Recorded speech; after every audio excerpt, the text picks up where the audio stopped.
Marcus sat quietly at the anniversary gala while his wife Isabella pointed down at her heels in front of her father's most important guests. "Clean my shoes or leave," she said, loud enough for the whole room to hear. What Isabella didn't know was that the quiet husband she'd just humiliated was the one man keeping her father's entire company alive. By morning, $15 billion would be gone, and so would everything her family had spent 20 years building. Before we get into tonight's story, drop a comment and let me know where you're watching from. And if you're new here, go ahead and hit that subscribe button, because what happens in the next few minutes is going to leave the whole comments section talking. Marcus Vale had spent 6 years married to Isabella Whitfield, and in all that time, almost nobody at the Whitfield group knew his real connection to the company, not even his own wife. To everyone around him, Marcus was simply a project manager, a quiet, steady employee who showed up on time, kept to himself, and never once tried to draw attention in a building full of executives who measured each other by title and corner office square footage.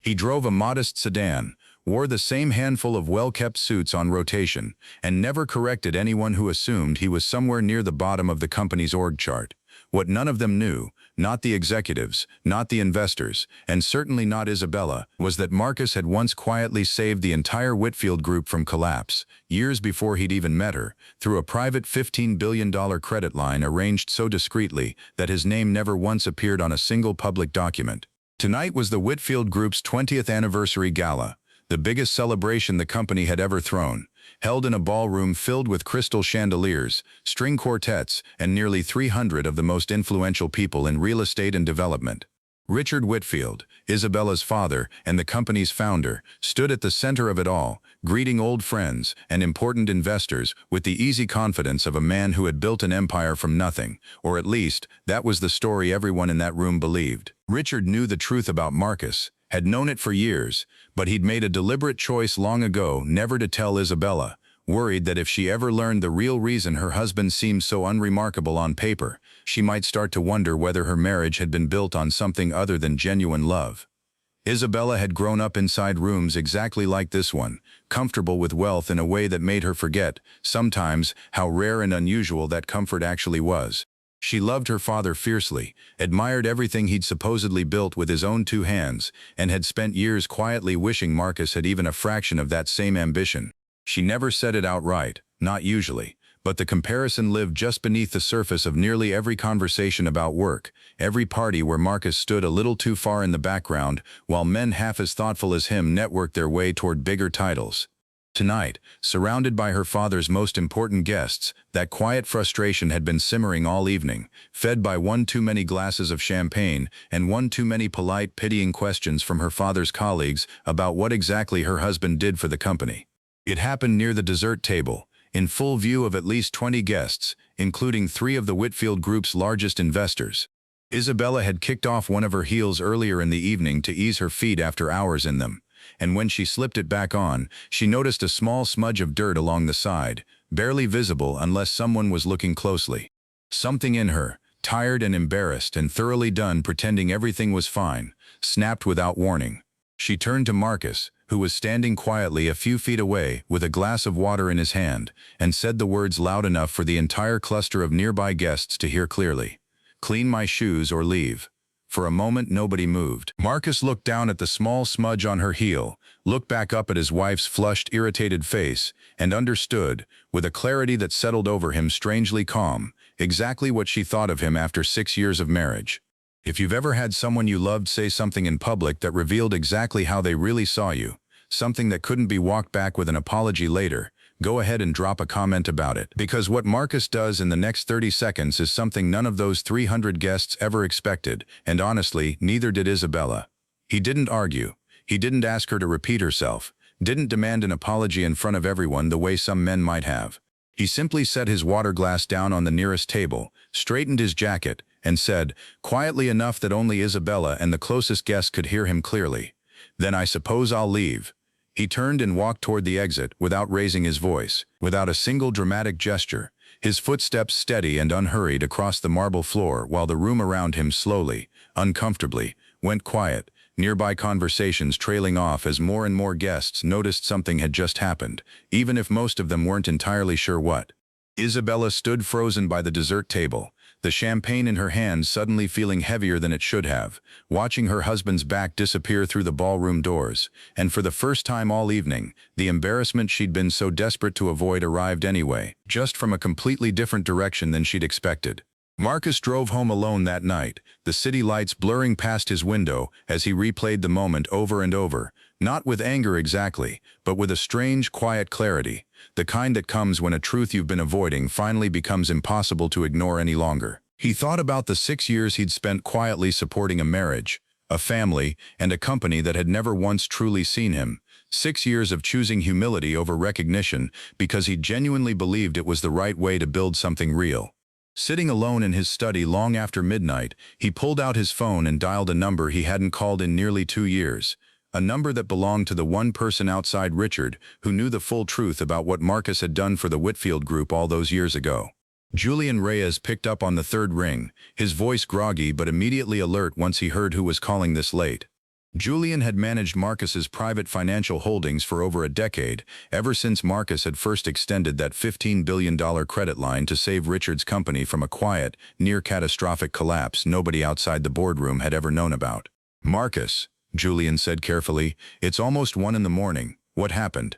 Marcus sat in the dark, his voice steady and measured in a way that unsettled Julian more than if he'd sounded angry. "I need you to prepare the paperwork we discussed years ago, the withdrawal clause on the Whitfield credit line. I want it ready by morning." There was a long pause on the other end of the line before Julian finally spoke again, his tone careful, almost hesitant. "Marcus, you understand what that would actually do to the company if we pull that line completely. Are you certain this is what you want?" Marcus looked out his study window at the quiet, sleeping city below, thought about the sound of his wife's voice in that ballroom, and answered without a single trace of hesitation in his voice.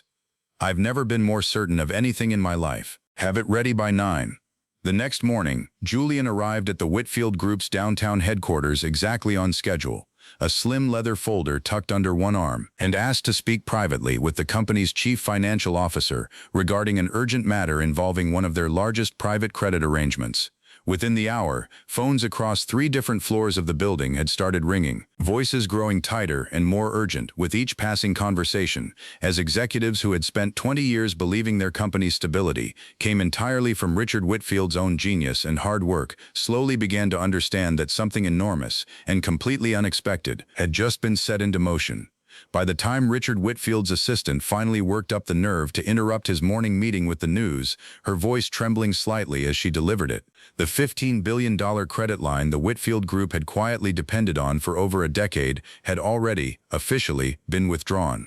Within 3 days of the credit line's withdrawal, the Whitfield Group's downtown headquarters had transformed from a place of quiet confidence into something closer to controlled panic. Projects that had been moving smoothly for months suddenly stalled overnight. Contractors calling in for payments that couldn't be processed. Banks issuing margin calls on loans that had always been backed, quietly and invisibly, by Marcus's private credit line. Richard Whitfield spent those 3 days locked in back-to-back meetings, watching decades of careful, patient work threaten to unravel faster than he could keep up with, his usual composure cracking a little more with every phone call that brought worse news than the last. His tie loosened by mid-morning, his office door closed more hours than it had been open in years, his assistant quietly rescheduling meeting after meeting as the day dragged on. His executives kept asking the same question in a dozen different ways, wanting to understand how a company as stable as the Whitfield Group could suddenly find itself teetering on the edge of collapse. And Richard, for the first time in 20 years, didn't have an answer he was willing to give them honestly.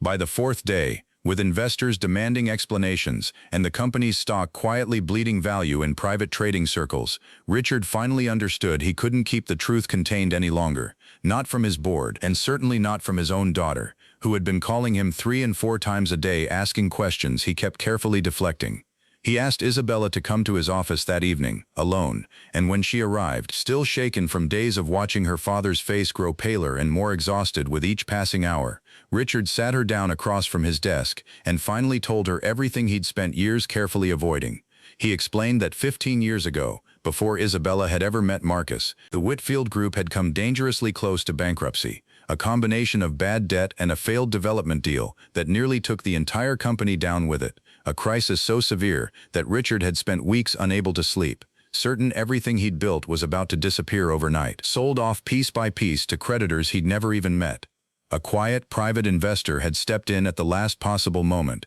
extending an enormous credit line under the strict condition that his involvement remain completely confidential. Isabella sat frozen across from her father's desk, already sensing where this story was heading before he said the name out loud, her chest tightening with a dread she couldn't yet fully name.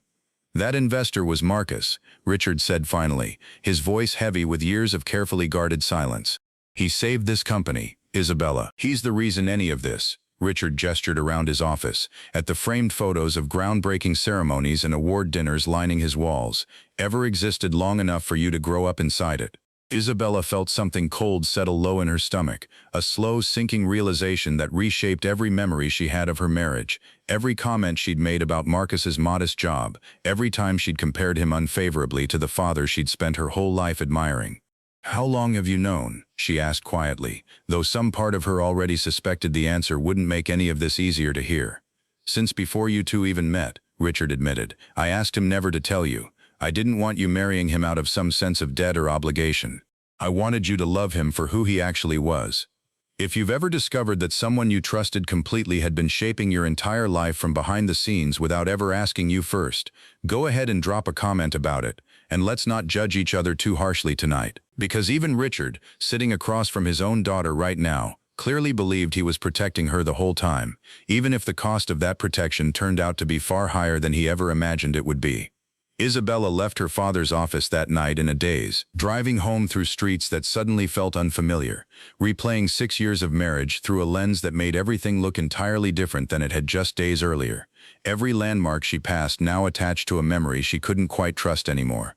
She thought about every party where she'd quietly wished Marcus had more ambition, every conversation where she'd compared him, even silently, to men who ran companies and closed enormous deals, never once realizing that the quiet man beside her had already done something far bigger than any of them, and had simply chosen never to mention it. She thought about the ballroom, about the small smudge of dirt on her shoe, about the words she'd said loud enough for 20 guests to hear, and felt something close to physical nausea settle over her as she finally understood exactly what she'd actually said to him that night, and exactly who she'd said it to. She tried calling Marcus the moment she got home, her hands shaking as she dialed his number for what felt like the 100th time since he'd walked out of that ballroom 4 nights earlier. The house around her too quiet, too still, every room holding some small memory she couldn't stop noticing tonight. It rang through to voicemail, the same as every previous attempt, his familiar voice sounding distant and strange now that she understood so much more about the man behind it. She left a message this time, her voice cracking halfway through,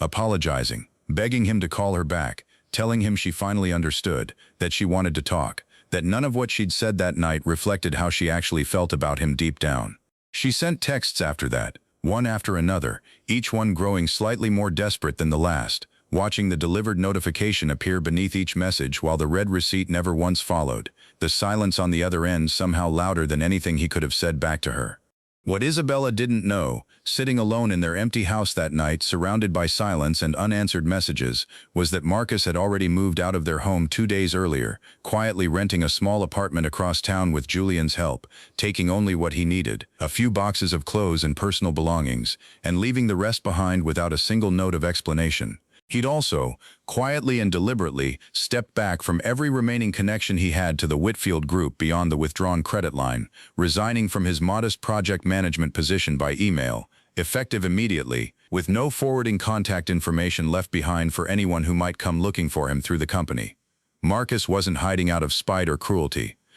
He simply needed distance, real distance, to figure out who he actually was outside of a marriage and a company that had spent 6 years quietly benefiting from his presence without ever truly seeing him for who he was, without ever once asking the right questions. 5 days after the gala, with the Whitfield Group's stock continuing its slow, painful slide, and investors growing more anxious by the hour, Isabella showed up unannounced at the last address she had on file for Marcus, an apartment building near the edge of downtown that felt worlds away from the life they'd shared together, its lobby unfamiliar, its buzzer panel lit with names she didn't recognize. She stood outside the building's locked entrance for nearly 20 minutes, working up the courage to buzz his unit, rehearsing what she might say if he actually answered, running through half a dozen different apologies in her head, none of which felt like enough. Only when she finally pressed the buzzer 3 separate times with no response did she realize that the directory listing beside his unit number had already been changed to another tenant's name entirely. The small printed label swapped out days earlier.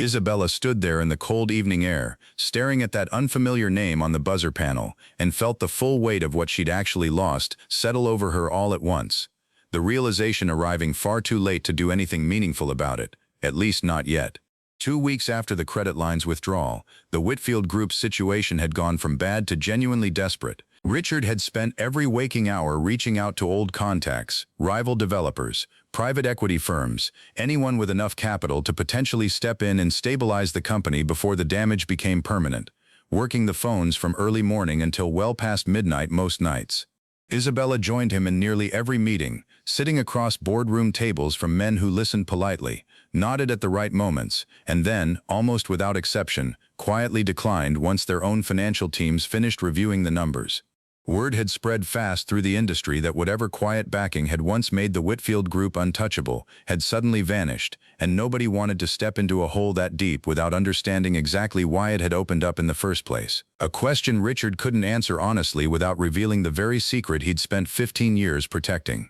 The company's board grew more restless with each passing meeting. Executives who had built their careers on the assumption of endless stability now openly questioning whether Richard still had the judgment to lead them through this. Whispers of a possible forced resignation circulating quietly through the upper floors of the building, spoken in hallways and elevators just quietly enough that Richard could pretend he hadn't heard them.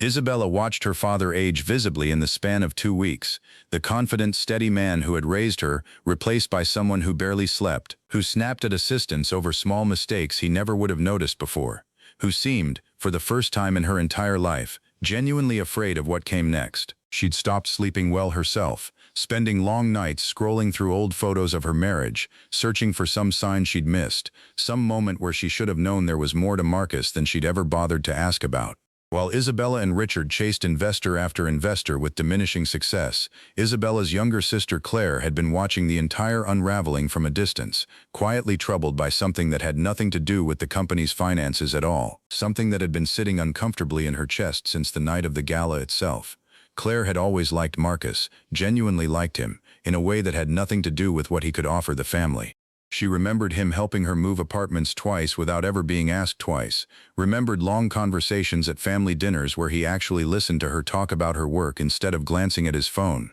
remembered a kindness in him that had never once depended on being noticed or thanked for it. While the rest of the family scrambled to understand the financial mechanics of what had happened, Clare found herself wondering, simply and honestly, how Marcus himself was doing through all of this, a question nobody else in the family had bothered to ask. She found his new number through Julian, whom she'd met briefly at a family function years earlier, and sent Marcus a short, careful message, one without a single mention of money, investors, or the company at all. She simply asked how he was holding up, and whether he'd be willing to talk, not about business, just as a person who genuinely cared how he was doing, someone who wanted nothing from him except honesty. Marcus stared at that message for a long time before responding, struck by how different it felt from every other conversation he'd had in the 2 weeks since the gala, none of it demanding anything from him, none of it circling back to what he could still do for the family. He agreed to meet Clare for coffee 2 days later, and when they sat down together, she asked him plainly, without any agenda hidden beneath the question,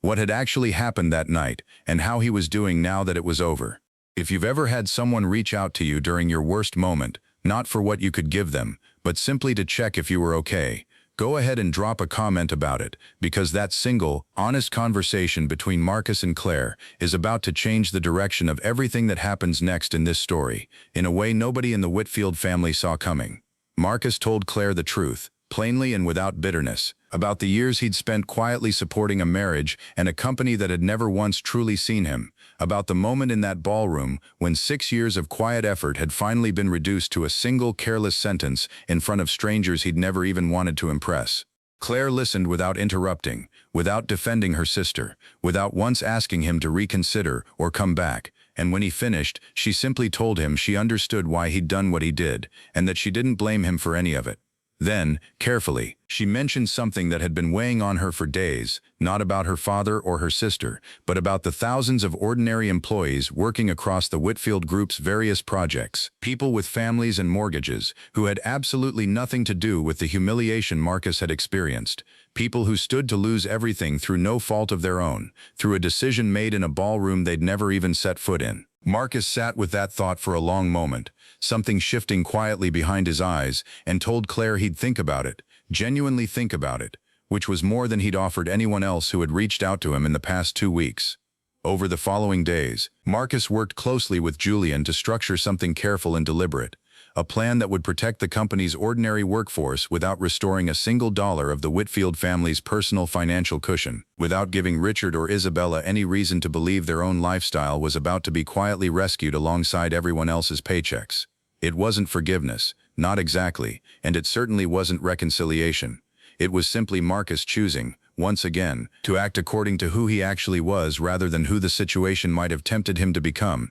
protecting people who deserved protection while letting the family that had never truly seen him face the consequences of that blindness on their own, without interference and without rescue. Word of the plan hadn't yet reached Richard's office when Isabella, having learned through Clare that Marcus had agreed to meet with her sister, decided she couldn't wait any longer for him to reach out on his own terms, her patience finally worn thin by 2 weeks of unanswered calls. Isabella found Marcus's apartment through Clare, waiting outside the building until she saw him returning from an evening walk, his expression shifting from surprise to something more guarded the moment he recognized her standing near the entrance. She asked if they could talk, just for a few minutes, and something in her voice, quieter and more genuinely uncertain than he'd heard from her in years, made him agree, though he kept his tone measured and careful as he led her toward a small bench near the building's entrance rather than inviting her upstairs. She told him everything her father had explained, apologized more sincerely than she ever had for anything in her entire life, and finally, her voice breaking slightly,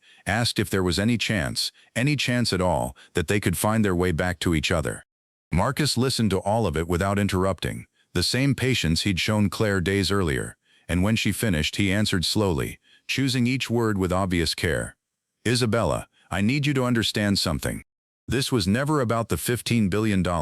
and it was never really about what you said that night either. It's about 6 years of feeling like I had to earn a place in my own marriage that should have simply been mine from the start. Isabella opened her mouth to respond, but before she could say another word, Marcus's phone buzzed sharply in his pocket, and glancing down at the screen, his expression shifted instantly from measured calm to something far more alert, something that made Isabella's own stomach tighten with a fresh, unfamiliar dread. The message on Marcus's screen was from Julian, 3 short lines that made his stomach drop despite months of careful distance from the Whitfield family's daily crisis. Richard had collapsed during a board meeting less than an hour earlier, rushed to the hospital by his own executive assistant, the stress of weeks spent fighting to save his company finally catching up to him in the worst possible way. Marcus looked up at Isabella, still sitting beside him on that small bench outside his apartment building, and told her plainly what had happened, watching her face drain of color as she immediately reached for her phone with trembling hands, calling her mother, calling Clare, standing up so fast she nearly knocked over the coffee cup she'd been holding throughout their entire conversation, her earlier questions about their marriage suddenly forgotten entirely in the rush of fear for her father. Marcus drove Isabella to the hospital himself, neither of them speaking much during the short ride, the earlier conversation about their marriage suddenly feeling impossibly small compared to what was unfolding now, the city lights blurring past the windows in a heavy, uneasy silence neither of them tried to break. They found Richard stable but exhausted in a private room, doctors explaining quietly to the family gathered in the hallway that it had been severe stress and dangerously elevated blood pressure, rather than a full cardiac event, though they made clear, in careful medical language, that continuing at this pace would likely lead somewhere far worse if something didn't change soon, a warning Richard would have to take seriously, whether he wanted to or not. Isabella sat beside her father's bed for hours that night, holding his hand while he slept, finally understanding, in a way she hadn't fully let herself feel until this exact moment, just how much weight her father had been carrying silently for years, and how much of that weight traced directly back to a secret he'd kept to protect her, a secret that had cost him far more than either of them had ever fully realized until now.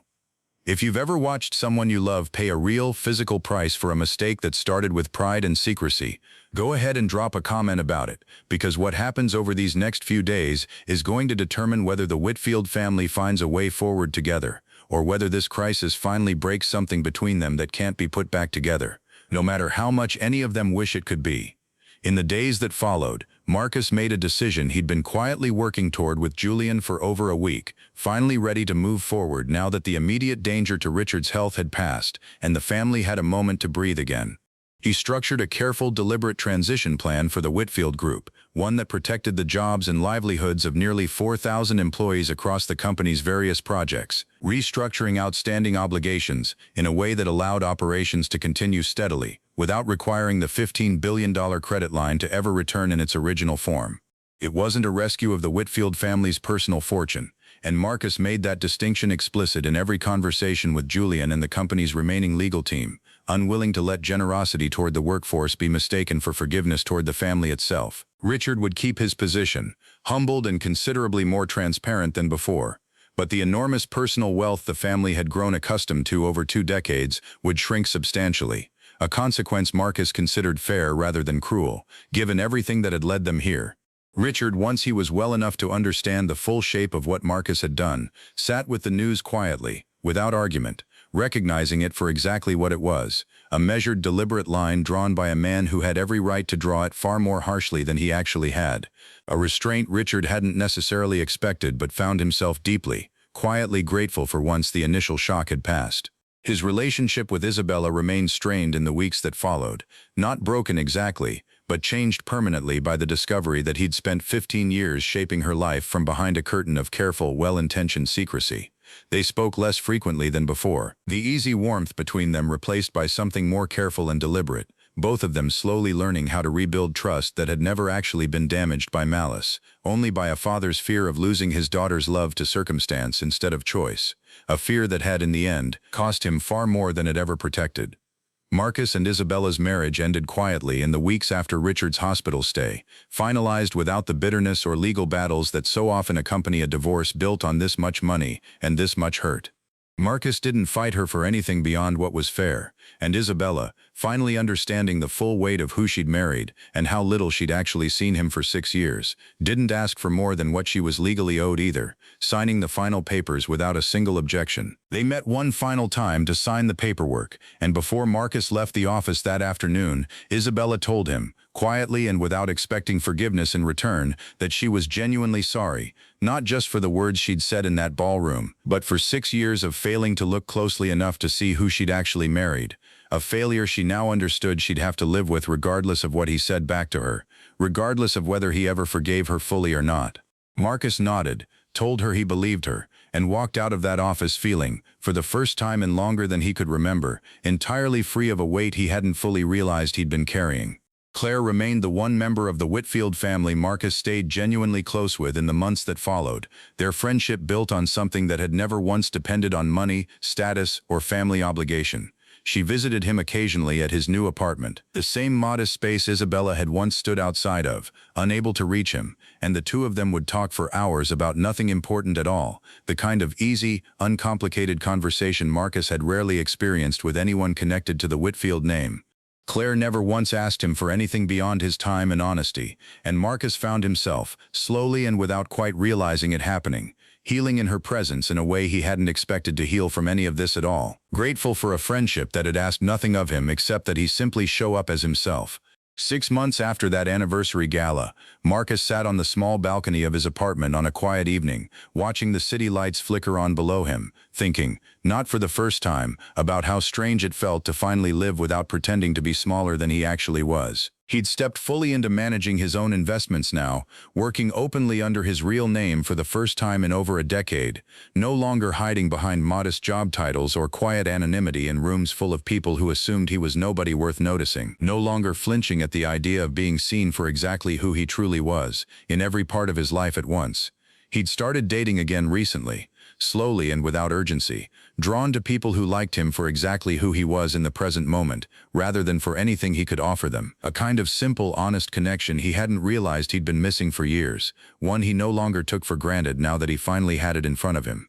If this story moved you tonight, even just a little, please take a moment and hit that subscribe button, because somewhere out there right now, someone is quietly shrinking themselves to keep the peace in a life that was never actually built to hold their full worth, and they deserve to know, the same way Marcus finally learned, that walking away from what diminishes you isn't cruelty. It's simply the beginning of finally being seen, and finally being free.